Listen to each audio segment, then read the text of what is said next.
Et les voilà partis pour ce prix des tulipes pour un long voyage de 3825 mètres. On est très bien parti avec le numéro 1, 2 qui avait leur avantage initial. On a déjà plongé côté corde avec le numéro 3, Cyborg des Îles et Edmond Longeron. On vient également aussi très vite avec le numéro, avec le numéro 5, Ramsès Dourville. Pour passer une première fois devant les tribunes, la Lyon n'est pas très sélective car c'est pas encore de longue haleine, il y a encore 3 tours complets de piste à faire.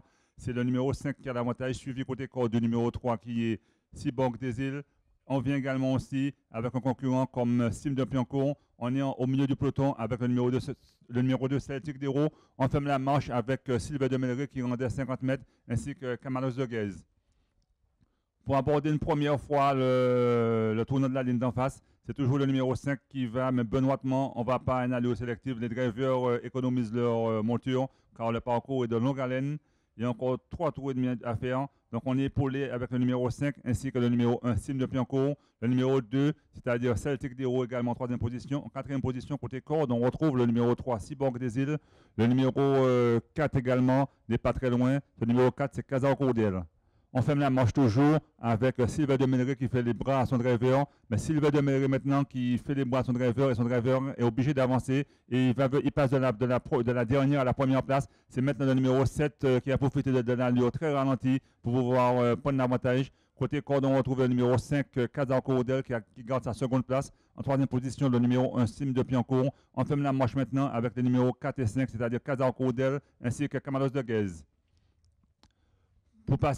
Pour aborder une seconde fois la ligne droite d'arrivée, il y a encore 2 tours complets de piste à faire. Donc c'est un parcours de longue haleine. On a toujours le numéro 7 qui fait les bras à son driver. Personne ne veut prendre l'initiative d'accélérer un peu. Tout le monde conserve des ressources intactes pour pouvoir encore effectuer les 2 tours de piste complets qu'il y a à faire. Donc c'est le numéro 5 maintenant qui repasse en tête, qui vient relayer. On assiste à une course très tactique. Le numéro 5 vient prendre la tête, c'est-à-dire Ramsès Dourville. Côté corde, le numéro 7, Sylvain de Melleray. On est également pas trop loin, mais en 3e épaisseur avec le 1 Sim de Piancourt. Et côté corde, on fait 1 mètre de plus avec le numéro 3 Cyborg des Îles. On est toujours à l'arrière-garde avec le 4 Casar Courdel ainsi que le 5 Camalos de Guèze.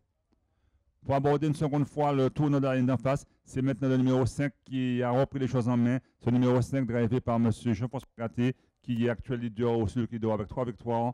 On retrouve en seconde position le 1 Sim de Piancourt. On assiste à une course tactique. Il y a encore 1 tour et demi de piste à faire. En 3e position, on retrouve le numéro 7 qui est Sylvain de Melleray. On n'est pas très loin avec Celtic d'Hérault.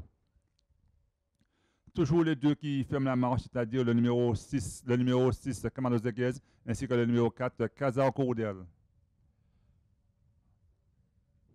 Position échangée, toujours le numéro 5 à l'avantage. On vient à son extérieur avec le 1 Sim de Piancourt. Le numéro 7 est toujours côté corde.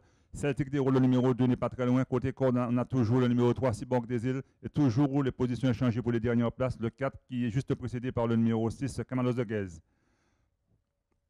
Pour sortir du tournant, les chevaux ont encore 1 tour de piste à faire. Donc c'est le 3e passage devant les tribunes. C'est toujours ce numéro 5 à l'avantage. On a Sim de Piancourt qui vient à son extérieur. On a le numéro 7 qui est toujours là. Il y aura un money time, comme on dit. Le dernier tour, les choses vont accélérer. Les chevaux commencent à faire mouvement. On vient également avec le 6 en 4e épaisseur. Mais c'est toujours le 5 à l'avantage.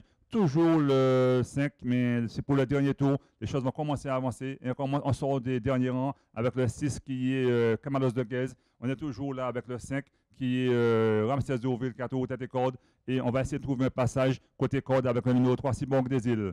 Pour aborder une 4e fois le tournoi de la ligne en face, c'est toujours le numéro 5, Ramsès Dourville qui a l'avantage depuis le 2e tour. Mais il va être attaqué par le 1 Sim de Piancourt. Celtic d'Hérault également se retrouve en 5e position. On est toujours là avec Sylvain de Melleray qui fait les bras à son driver. Et on commence à faire mouvement avec le 4 qui ferme toujours la marche, mais on essaie de se rapprocher avec le 6 Camalos de Guèze. C'est le numéro 1 Sim de Piancourt qui accélère d'un coup. Encore 600 mètres de course. Le numéro 1 Sim de Piancourt qui semble se détacher. Le numéro 5 Ramsès Dourville va essayer de se relancer. On vient également aussi avec un concurrent qui fait très belle impression, c'est le numéro 2 Celtic d'Hérault. On est également là aussi avec Cyborg des Îles. Le numéro 1 Sim de Piancourt et Manuel Duplain qui prennent 5-6 sulky d'avance. On est en seconde position avec le 5. On essaie de se rapprocher avec Celtic d'Hérault, mais Cyborg des Îles également vient. Et on vient maintenant avec Sylvain de Melleray. pour sortir de tournant. Les autres ont gardé des ressources. Le numéro 1 qui n'a pas encore course gagnée parce qu'on va fondre avec plusieurs concurrents. C'est le numéro 1 qui débouche en tête. Il y a 6 banques des îles côté Cordière de Montlongement. On vient maintenant avec le numéro 7 au à l'extérieur ainsi que le 5 qui se relance. Ce sera très serré plusieurs concurrents. On a le numéro 3, 6 banques des îles côté Corde. On vient également aussi avec le 5. On vient également aussi avec le 7 à l'extérieur. C'est le numéro 3 qui part pour la gloire. Mais le 7 vient très fort. Mais le 7 qui est au galop. Le 7 qui remet des fautes de galop. Le 7 au galop. Et c'est le 5 qui l'emporte devant le numéro 3 et le numéro 1 qui finit très fort. Donc, arrivé chiffre provisoire, il faudra attendre le verdict des commissaires. Mais il semble que le 5, le numéro 7 soit au galop. Lui